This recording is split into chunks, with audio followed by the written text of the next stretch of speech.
Сәлем достар, сіздерге міне бүгін картоптан жасалған блиннің рецептісін бөлісейін деп отырмын. Менің каналыма тіркеліп, лайк басып, комментарий жазып кетіңіздер. Ең алдымен картопты суға пісіріп аламыз. Картоптымызды картофельный пирог жасаймыз, езіп аламыз жасап. Дайын болған пюреміздің үстіне тұзын саламыз.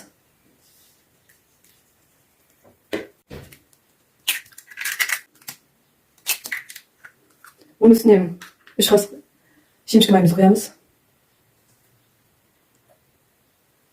Жылы сүтімізді құямыз. Ұнымызды саламыз да жақсылап араластырамыз. Жақсылап араластырып аламыз. Осындай бір масса болғанша жақсылап араластырып аламыз да табамызға майымызды құйып пісіреміз. Табамызды қыздырып болғаннан кейін үстіне құймағымызды құйып пісіреміз. Бұрынғы құймағымызға қарағанда бұл кішкене қою болады.